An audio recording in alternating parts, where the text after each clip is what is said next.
बऱ्याच विद्यार्थ्यांचे hall ticket जे आहेत या ठिकाणी डाउनलोड झालेले आहेत। बरेच विद्यार्थी कमेंट करून विचारत आहेत की सर आमचं हॉल तिकीट डाउनलोड होत नाही, वेबसाईटवरती hall ticket download is over दाखवत आहे, आमचं लॉग इन होत नाही, इनव्हॅलिड दाखवत आहे किंवा वेबसाईटमधनं बाहेर फेकलं जात आहे। तर हे जे रिझन आहेत ते कशाचे आहेत ते सकाळच्या व्हिडिओमध्येच तुम्हाला मी सांगितलं होतं, तरी देखील कमेंट करून विचारत आहे तुम्ही। तो व्हिडिओ नक्की पहा, त्यामध्ये सर्व माहिती पाहायला भेटेल।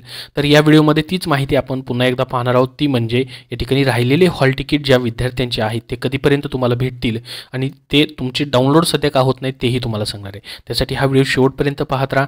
तर बघा मित्रांनो, काही जिल्हा परिषदांचे तुमचे निकाल जे आहेत ते राहिलेले होते ते लागायला देखील सुरुवात झालेली आहे। जसं की जिल्हा परिषद पुणे यांनी ज्युनियर असिस्टंट असेल किंवा या ठिकाणी त्याचबरोबर ज्युनियर इंजिनियर सिव्हिलचाही निकाल लागलेला आहे, परंतु ज्युनियर असिस्टंट या पदाची तुम्ही खूप दिवसापासून वाट पाहत होतात मित्रांनो, त्या पदाचा निकाल लागलेला आहे। टोटल 149 पेजेसची या ठिकाणी ही PDF फाईल आहे। पहा, ज्युनियर असिस्टंट जिल्हा परिषद पुणे यांचा निकाल मित्रांनो हा देखील थोड्याच वेळापूर्वी या ठिकाणी प्रसिद्ध झालेला आहे। ही देखील तुम्हाला या व्हिडिओमध्ये महत्त्वाची मला अपडेट द्यायची होती, त्यासाठीच हा व्हिडिओ बनवतोय। त्यासाठी या व्हिडिओला नक्की लाईक करा आणि याची PDF फाईल तुम्हाला आपल्या टेलिग्राम चॅनलवरती मी ऑलरेडी शेअर केलेली आहे मित्रांनो, तिथून तुम्ही पाहू शकतात।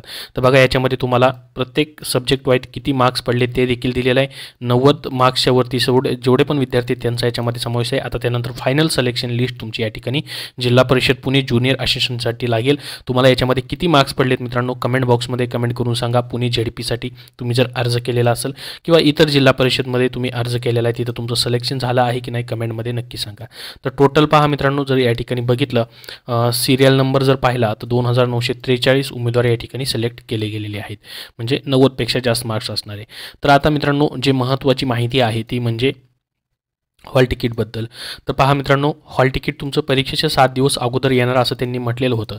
आणि समजा आत्ता जे हॉल तिकीट मित्रांनो या ठिकाणी तुम्हाला आलेले आहेत ते हॉल तिकीट म्हणजे या ठिकाणी 11 तारखेपर्यंतचे हॉल तिकीट तुम्हाला आलेले आहेत। 11 तारीख हॉल तिकीट डाउनलोड करायची लास्ट डेट आहे, ज्याच्यामध्ये आरोग्य सेवक पदाचे हॉल तिकीट आलेले आहेत। हे हॉल तिकीट किती दिवस अगोदर आलेत पहा, 10 तारखेला काय होती तुमची परीक्षा आहे आरोग्य सेवकची, तर 4 तारखेला तुमचे हॉल तिकीट जे आहे त्या ठिकाणी काल म्हणजे हॉल तिकीट प्रसिद्ध झाले आहेत। म्हणजे 6 दिवस अगोदर तुम्हाला हॉल तिकीट भेटत आहेत मित्रांनो।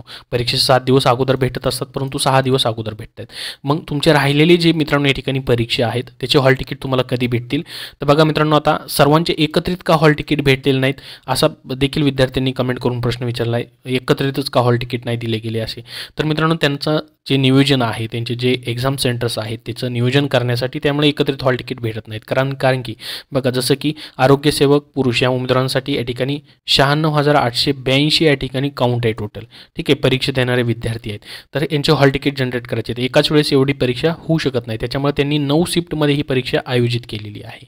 मग 10 आणि 11 तारखेला 96,000 पैकी बऱ्याच विद्यार्थ्यांचे पेपर होतील आणि 12 तारखेला राहिलेले पेपर होतील। म्हणजे 96,000 म्हणलं तर 1 लाख पकडूया आपण। जसं की मित्रांनो 50-50 हजारचे ते 2 ग्रुप करू शकतात किंवा या ठिकाणी 40-40 हजारचे पण 41,000 42,000चे 2-2 असे समजा या ठिकाणी 10-11 तारखेला एक दिवशी 40,000 झाले, दुसऱ्या दिवशी 40,000 असे मिळून मित्रांनो या ठिकाणी आणि 12 तारखेला 30,000 असे मिळून या ठिकाणी एक या ठिकाणी काय करतायत ते डेटनुसार परीक्षा घेत आहेत। तर 10 आणि 11 तारखेला त्यामुळेच त्यांनी 3 डेट दिलेले आहेत मित्रांनो। एकाच दिवशी परीक्षा असते तर सर्वांचे आले असते, परंतु 3 डेट दिलेले आहेत, त्याच्यामुळे मित्रांनो तुमचे हॉल तिकीट जे आहेत एक दिवस या ठिकाणी काय होत आहेत जनरेट होत आहेत। समजा मित्रांनो, आता तुमची 12 तारखेला ज्यांची परीक्षा आहे त्यांचं हॉल तिकीट तुम्हाला कधी भेटेल पहा। 12 तारखेला जर तुमची परीक्षा आहे मित्रांनो तर तुमचे हॉल तिकीट मित्रांनो उद्या तुम्हाला पाहायला भेटतील। आता उद्याच्याला मित्रांनो इथं तुम्हाला डेट चेंज झालेली पाहायला भेटेल पहा। इथं 12 जून 2024 दिसेल किंवा 13 जून 2024 इथं डेट चेंज झालेली भेटेल तुम्हाला उद्या किंवा परवा 2 दिवसामध्ये। या ठिकाणी 12 तारखेला ज्यांच्या परीक्षा असतील त्यांची हॉल तिकीट 6 तारखेला म्हणजे उद्याच्याला दिसायला किंवा 7 तारखेला दिसायला सुरुवात होईल आणि 13 तारखेला ज्यांची परीक्षा असेल त्यांचे 7 तारखेला हॉल तिकीट दिसतील। 14 तारखेला ज्यांची परीक्षा आहे त्यांचे 8 तारखेला दिसतील आणि 16 तारखेला ज्यांची ग्रामसेवकची परीक्षा आहे त्यांचे हॉल तिकीट जे आहेत ग्रामसेवकचे 10 जून 2024ला पाहायला भेटतील। तर परीक्षेच्या 6 दिवस अगोदर तुम्हाला एक दिवस या ठिकाणी हॉल तिकीटचे इथं डेट चेंज होताना आता दिसतील। तर राहिलेली जे तुमचे हॉल तिकीट आहेत मित्रांनो कधी भेटतील तुम्हाला या ठिकाणी समजलेलं असेल। सर्वांचे एकच दिवशी हॉल तिकीट जे आहेत ते या ठिकाणी भेटत नाहीत, तर डेट वाईज या ठिकाणी भेटत आहेत, कारण की या ठिकाणी काउंट आपण पाहू शकता किती आहे आणि त्याच्या डेट त्यामुळेच त्यांनी वेगवेगळ्या दिलेल्या आहेत आणि शिफ्ट वाईज आहे, त्यामुळेच वेगवेगळ्या परीक्षा होत आहेत मित्रांनो. सर्वात जास्त अर्ज आल्यामुळे एकाच दिवशी हॉल तिकीट भेटत नाहीत. तर ज्यांची या ठिकाणी समजा आता 12 तारखेला परीक्षा आहे तर उद्या त्यांची हॉल तिकीट भेटतील. 13 तारखेला परीक्षा आहे तर त्यांची हॉल तिकीट या ठिकाणी 7 तारखेला भेटतील, 7 जूनला. 14 तारखेला ज्यांची परीक्षा आहे त्यांच्या 8ला भेटतील. 15ला जे आहे त्यांचे 8-9ला भेटतील. 16ला ज्यांची परीक्षा आहे त्यांचे 10 किंवा 11 तारखेला भेटतील. तर अशा पद्धतीने या ठिकाणी एक एक दिवस पुढं होत सर्वांचे हॉल तिकीट तुम्हाला पाहायला भेटतील. तुम्ही घाबरून जायचं नाही की तुमचं लॉग इनच होत नाही, इनव्हॅलिड दाखवित आहे, वेबसाईटच चालत नाही, मग तुमची परीक्षा होईल की नाही, हॉल तिकीट आम्हाला भेटलं नाही मग काय होणार. तर मित्रांनो तुमचे हॉल तिकीट 100% तुम्हाला भेटणार आहेत. त्याच्यामुळे रोज तुम्हाला काय करायचं आहे, तुमचं लॉग इन करून तुम्हाला चेक करत राहायचं आहे मित्रांनो. त्यावेळेस तुम्हाला त्या ठिकाणी हॉल तिकीट पाहायला भेटतील. आज नाही भेटले तर उद्या भेटतील, उद्या नाही तर परवा, अशा पद्धतीने तुमचं भेटत राहतील हॉल तिकीट. कारण की कुठल्या डेटला कोणाची परीक्षा आहे ते सांगू शकत नाही आपण, फक्त तुम्हाला लॉग इन करूनच या ठिकाणी चेक करायचे. आणि जरच नाहीच हॉल तिकीट तुम्हाला भेटत आहे तर तुम्हाला IBPSचं जे कॉल सेंटर आहे तिथं मित्रांनो कॉल करायचं आहे. प्रत्येक जिल्ह्याची जी ॲडव्हर्टाइजमेंट आहे त्याच्यामध्ये त्यांनी ऑलरेडी मित्रांनो तिथील नंबर जे आहेत दिलेले आहेत किंवा IBPSची वेबसाईट जिथं आहे पहा, या ठिकाणी हे नंबर दिलेले पाहू शकता तुम्ही. या ठिकाणी याचा स्क्रीनशॉट घेऊन याच्यावरती कॉल करू शकता तुम्ही. हे नंबर आहेत IBPSचे. इथं कॉल केल्यानंतर देखील तुम्हाला हॉल तिकीटबद्दल मदत भेटून जाईल मित्रांनो. आणि बऱ्याच विद्यार्थ्यांना SMS देखील येत आहेत हॉल तिकीट डाउनलोड करण्यासाठी आणि ते विद्यार्थी म्हणतात सर आम्हाला SMS आला आहे आणि आमचं हॉल तिकीट डाउनलोड होत नाही. कोणाकोणाला SMS आला आहे कमेंट बॉक्समध्ये सांगा. तर ज्यांना SMS आला आहे मित्रांनो तर त्यांनी का सांगितलं SMS का पाठवला आहे, तर तुम्हाला रेग्युलर चेक करायचे तुमचे हॉल तिकीट येणार आहेत म्हणून मेसेज तुम्हाला पाठवलेला आहे. ठीक आहे, तर अशा पद्धतीने डेट वाईज तुम्हाला या ठिकाणी तुमचे हॉल तिकीट जे आहेत ते चेक करत राहायचे. एक एक दिवस पुढं जात जाईल तसे हॉल तिकीट जे आहेत ते येत राहतील. 21 तारखेपर्यंत या ठिकाणी तुमच्या परीक्षा आहेत. परीक्षेच्या 6 दिवस अगोदर हॉल तिकीट भेटणार आहेत.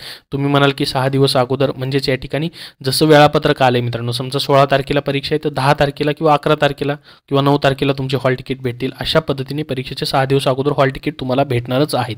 ज्यांची आता 10 आणि 11 जूनला परीक्षा आहे त्यांचे 4 जूनलाच या ठिकाणी हॉल तिकीट जे आहेत ते भेटून गेलेले आहेत.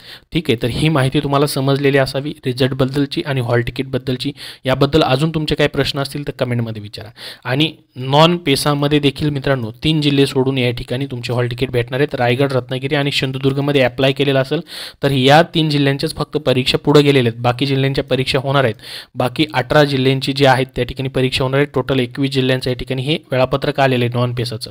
ठीक आहे, याच्यामधील फक्त रायगड, सिंधुदुर्ग आणि रत्नागिरी हे 3 जिल्हे सोडून बाकीच्यांच्या परीक्षा होणार आहेत. यांच्या देखील परीक्षा जुलै महिन्यामध्ये मित्रांनो या ठिकाणी होतील 7 जुलैनंतर.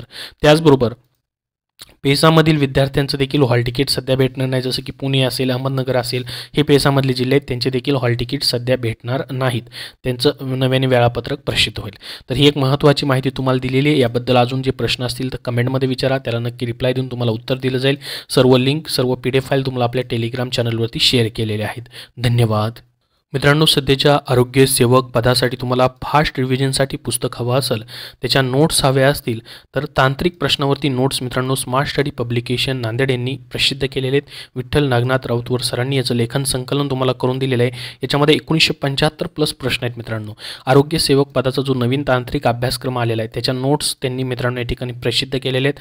फास्ट रिव्हिजनसाठी हे त्यांचे नोट्स उपयुक्त पुस्तक जे आहे तुम्हाला कुठल्याही बुक स्टोअरमध्ये पाहायला भेटेल आणि ऑनलाईन Amazon, फ्लिपकार्टवरून देखील तुम्ही खरेदी करू शकतात. फास्ट रिव्हिजनसाठी हे नवीन अभ्यासक्रमानुसार नोट्स तुम्हाला त्यांनी दिलेले आहेत मित्रांनो. त्याचबरोबर आरोग्य सेविका महिला या पदासाठी देखील तांत्रिक नोट्स जे आहेत त्यांनी दिलेले आहेत.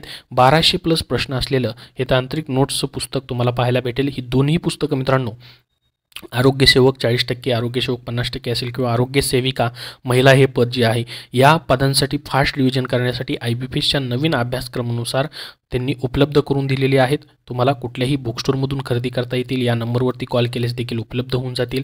आणि महत्त्वाचं म्हणजे मित्रांनो जे ओल्ड या ठिकाणी आरोग्य सेवाविषयक तांत्रिक प्रश्न असतात त्याच्यासाठी देखील मित्रांनो आरोग्य विभाग 157 प्रश्नपत्रिका संच हे त्यांचं पुस्तक आहे. ऑलरेडी मित्रांनो याच्यामध्ये 2012 ते 2022 पर्यंतच्या सर्व प्रश्नपत्रिकाही त्यांनी दिलेले 13,200+ प्रश्न याच्यामध्ये आहेत. आणि महत्त्वाचं म्हणजे सध्या येणारे मित्रांनो आरोग्य भरती असेल नवीन किंवा GMCची पदभरती असेल किंवा सध्याची जी मित्रांनो आरोग्यसेवक आरोग्यसेविका पदभरती आहे त्याच्यामध्ये जे तांत्रिक ओल्ड आरोग्यसेवाविषयक तांत्रिक प्रश्न आहेत त्याच्या अभ्यासासाठी देखील तुम्हाला हे पुस्तक उपयुक्त आहे. कारण की आरोग्यसेवाविषयक जरी तांत्रिक प्रश्न आले तरी तुम्हाला या पुस्तकातून त्याचा अभ्यास होणार आहे. तर ही तिन्ही पुस्तकं मित्रांनो स्मार्ट स्टडी पब्लिकेशन नांदेड यांनी प्रसिद्ध केलेली आहेत. कुठल्याही बुक स्टोअरमधून तुम्ही खरेदी करू शकता सध्याच्या जिल्हा परिषद आरोग्य विभाग पदभरतीसाठी.